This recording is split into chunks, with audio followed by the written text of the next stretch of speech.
Right to privacy यानी निजता का अधिकार संविधान के तहत मूल अधिकार है या नहीं, इस पर सुप्रीम कोर्ट के 9 जजों की संवैधानिक बेंच आज सुनवाई करेगी। आधार कार्ड के खिलाफ दाखिल याचिका में याचिकाकर्ता ने प्राइवेट डाटा लिए जाने पर सवाल उठाया था।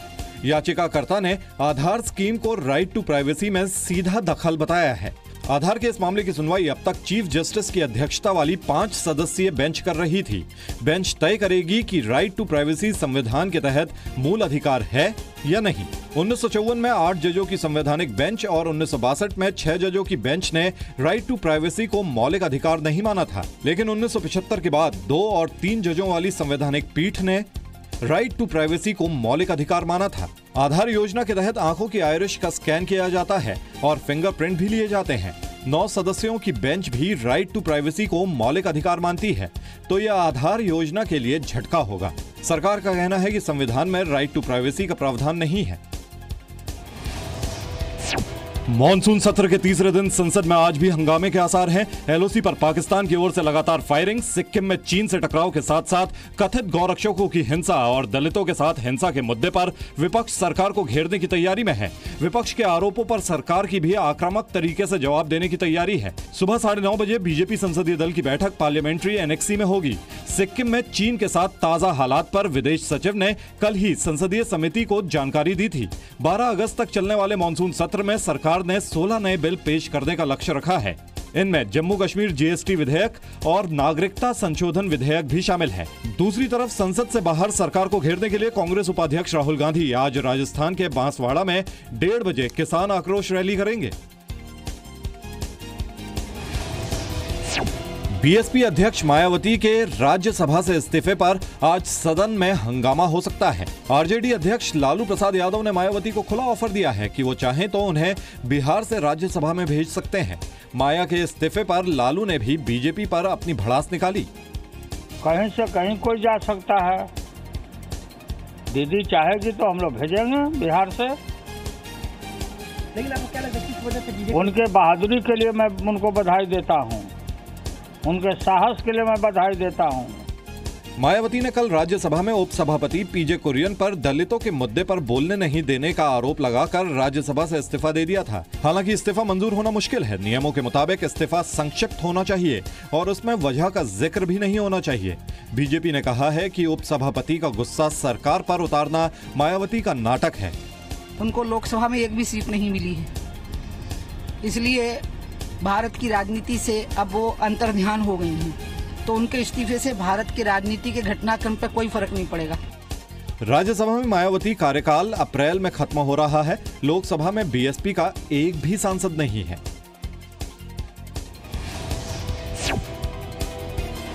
गोवा के सीएम मनोहर पर्रिकर की बीफ पर दिए बयान ने बीजेपी को विपक्ष के निशाने पर ला दिया है।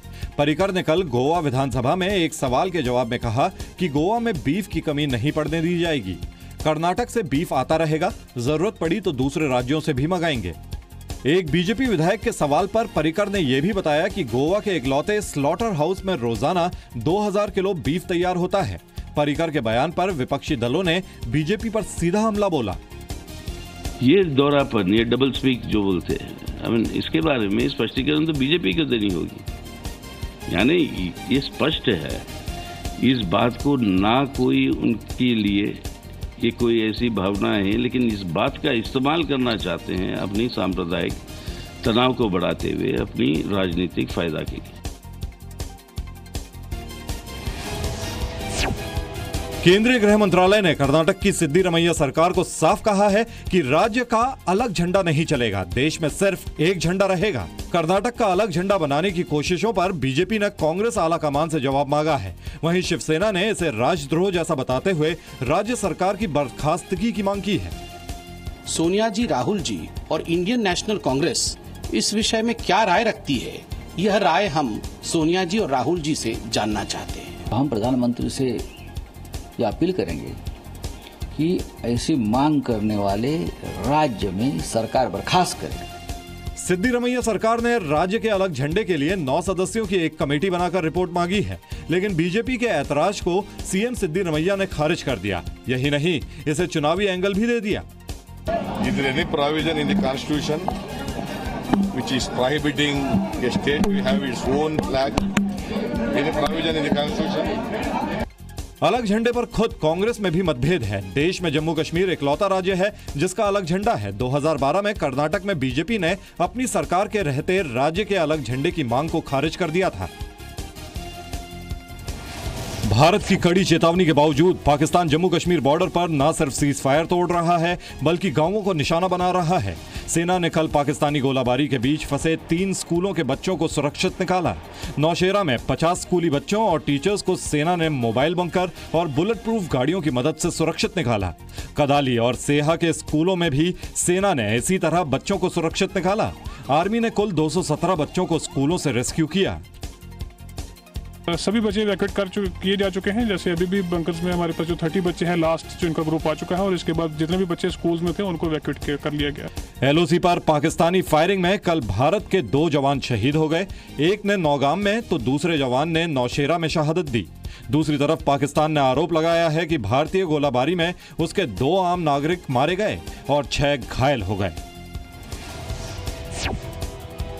राज्यसभा सांसद डॉक्टर सुभाष चंद्रा ने सुप्रीम कोर्ट के वकील प्रशांत भूषण के खिलाफ आपराधिक मानहानि का केस दर्ज कराया है। दिल्ली के पटियाला हाउस कोर्ट ने इसे सुनवाई के लिए मंजूर करते हुए अगली तारीख 28 अक्टूबर तय की है। प्रशांत भूषण पर आरोप है कि उन्होंने ट्वीट करके डॉक्टर सुभाष चंद्रा पर झूठे आरोप लगाए थे। इसमें अगली सुनवाई पर जो है सुभाष जी के जो एविडेंस रिकॉर्ड की जाएगी और उसके बाद कोर्ट प्रशांत भूषण जी को सम्मन करना है नहीं करना इस बात पे फैसला लेगी।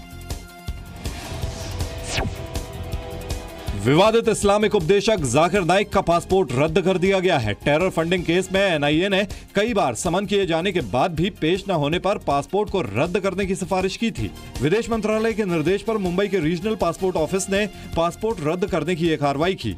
रीजनल पासपोर्ट ऑफिस ने नाइक को 3 जुलाई से 13 जुलाई के बीच निजी तौर पर पेश होने को कहा था। जाकिर नाइक से पूछा था कि क्यों ना उसका पासपोर्ट रद्द कर दिया जाए। जाकिर नाइक के इस वक्त मलेशिया में होने की खबर है। एनआईए ने उसके खिलाफ 18 नवंबर 2016 को आपराधिक केस दर्ज किया था। जाकिर नाइक के इस्लामिक रिसर्च फाउंडेशन, एनजीओ और टीवी चैनल को पहले ही गैरकानूनी बताकर बैन किया जा चुका है। देश के 8 राज्यों में बारिश और बाढ़ से हालात बिगड़ते जा रहे हैं। असम में बाढ़ से मरने वालों की संख्या 69 हो गई है। 2 दिन में 12 और लोगों ने जान गंवाई है। बाढ़ से 16 जिलों के 9 लाख लोग प्रभावित हैं। राहत और बचाव के काम में एनडीआरएफ के साथ सीआरपीएफ के जवान भी लगा दिए गए हैं। दक्षिण भारत के कई हिस्सों खासकर आंध्र प्रदेश में भी तेज बारिश से जनजीवन अस्त व्यस्त हो गया है। श्रीकाकुलम में लगातार बारिश से बाढ़ के हालात पैदा हो गए हैं। हैदराबाद में लगातार बारिश से निचले इलाकों में पानी भर गया। ओडिशा में भी कई हिस्सों में बाढ़ के हालात हैं। ओडिशा सरकार ने सेना की मदद मांगी है। ओडिशा और आंध्र के बीच ट्रेनों पर काफी असर पड़ा है। गुजरात के वलसाड़ और नवसारी में भी निचले इलाकों से पानी निकला नहीं है। हिमाचल के चंबा में 9 लोग रावी नदी के तट के बीचों बीच फंस गए। ये लोग नदी से रेत निकालने गए थे। टीम इंडिया के हेड कोच रवि शास्त्री को सालाना 8 करोड़ रुपए तक सैलरी मिल सकती है। शास्त्री की तनख्वाह तय करने के लिए बीसीसीआई के 4 सदस्यों की कमेटी आज बैठक करेगी। टीम इंडिया के पूर्व हेड कोच अनिल कुंबले को बीसीसीआई से सालाना 6.5 करोड़ रुपए तनख्वाह मिलती थी। कुंबले ने इसे 7 से 7.5 करोड़ करने का प्रस्ताव रखा था। शास्त्री जब टीम इंडिया के डायरेक्टर थे तब भी उनका पैकेज 7.5 करोड़ रुपए था। कल ही बीसीसीआई ने शास्त्री की पसंद भरत अरुण को टीम इंडिया का बॉलिंग कोच नियुक्त कर दिया। भरत अरुण, असिस्टेंट कोच संजय बांगड़ और फील्डिंग कोच आर श्रीधर को 2.5 से 3 करोड़ रुपए सालाना सैलरी दी जा सकती है। ये तीनों नियुक्ति 2 साल के लिए है।